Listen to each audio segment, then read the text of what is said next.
ओम श्री विष्णुवे नमः। 17 मई 2026 दिन रविवार। इस दिन से पुरुषोत्तम मास आरंभ हो रहा है, जो 15 जून 2026 दिन सोमवार तक रहेगा। यानी ज्येष्ठ माह में पुरुषोत्तम मास का अद्भुत संयोग बन रहा है। इसे अधिक मास के नाम से भी जाना जाता है और मलमास के नाम से भी जाना जाता है। इसके पीछे की क्या कथा है और इसके पीछे का महत्व क्या है, यह इस वीडियो में जानेंगे। इस माह में भगवान श्री हरि विष्णु जी की पूजा की जाती है, जिसका अनंत पुण्य फल मिलता है। हर तीसरे साल में एक अतिरिक्त महीना क्यों जोड़ा गया, इसके पीछे की एक पौराणिक कथा सुनिए। इससे पहले आपसे अनुरोध है कि वीडियो को लाइक करके चैनल को सब्सक्राइब जरूर करें। कथा इस प्रकार है। हिरण्याक्ष और हिरण्यकश्यप ऋषि कश्यप और दिति के पुत्र थे। हिरण्याक्ष ने वेदों को और पृथ्वी को चुराकर समुद्र की गहराइयों में छिपा दिया था।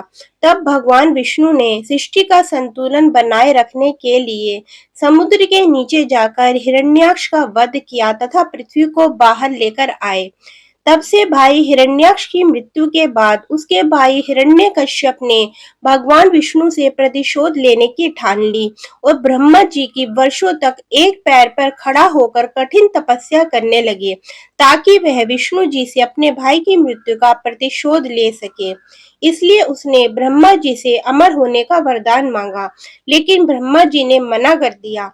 ब्रह्मा जी के मना करने पर उसने एक अलग वरदान मांग लिया। तब उसने एक ऐसा वरदान मांगा, ना वह किसी मनुष्य द्वारा मारा जा सके, ना पशु द्वारा, ना घर के अंदर, ना बाहर, ना दिन में, ना रात में, ना अस्त्र से और ना ही शस्त्र से।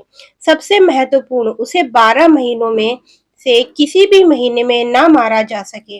ब्रह्मा जी से वरदान पाने के बाद देवताओं को वह परेशान करने लग गया। इस वरदान ने उसे अहंकारी बना दिया और वह अपने को अमर समझने लगा। उसने इंद्र का राज्य छीन लिया और तीनों लोगों को वह प्रताड़ित करने लगा। स्वयं को भगवान मान लिया। हिरण्यकश्यप निरंकुश हो गया और उसने तीनों लोगों पर अत्याचार करना भी शुरू कर दिया। चूंकि हिरण्यकश्यप को 12 महीनों का वरदान था, इसलिए भगवान विष्णु ने सौर और चंद्र कैलेंडर के बीच संतुलन बनाने के लिए एक 13वां महीना जोड़ा, जिसे अधिक मास कहा गया।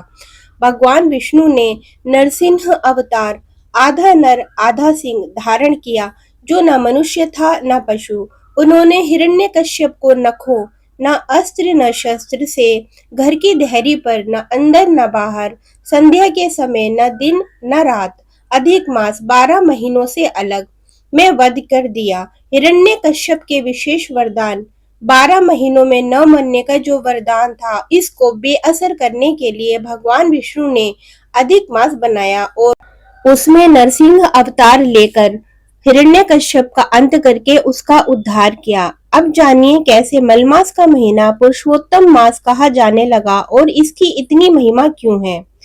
जब भगवान ने सूर्य और चंद्र के महीनों के बीच संतुलन बनाए रखने के लिए एक अतिरिक्त अधिक मास बनाया, तो उस महीने का कोई भी देवता नहीं था। कोई भी देवता इस अतिरिक्त वाले महीने का स्वामी बनने को तैयार नहीं था। इस कारण इस महीने में कोई मांगलिक कार्य नहीं होता था। लोग इसे मलमास या दूषित मास कहकर इसकी निंदा किया करते थे। अवहेलना, निंदा और अपमान से दुखी होकर वह महीना स्वयं भगवान विष्णु के पास बैकुंठ पहुंचा और अपनी व्यथा सुनाई।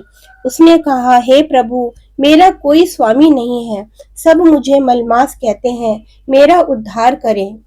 तब भक्तवत्सल भगवान श्री विष्णु ने उसे अपने लोक में स्थान देने का निश्चय किया।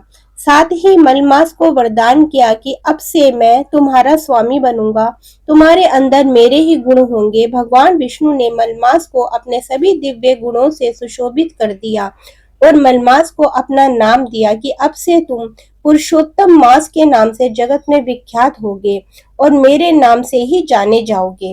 भगवान विष्णु के वरदान के बाद से ही मलमास को पुरुषोत्तम मास के नाम से जाना जाने लगा। इसलिए इस महीने में भगवान विष्णु की उपासना करना और उनका जप करना उत्तम माना जाता है। भगवान ने स्वयं कहा है कि तप, दान या पूजा करने से जो फल सामान्य दिनों में मिलता है, वह इस महीने में करने से 1000 गुना अधिक मिलेगा। इसलिए यह महीना श्री हरि भगवान को अत्यंत प्रिय माना जाता है। इस मास में किए कार्यों से पापों का नाश होता है। इसलिए इस पवित्र पावन समय को व्यर्थ न जाने दें। जितना कर पाए उतना पुण्य कर्म जरूर करें। भगवान आपकी सभी मनोकामनाएं पूरी करेंगे।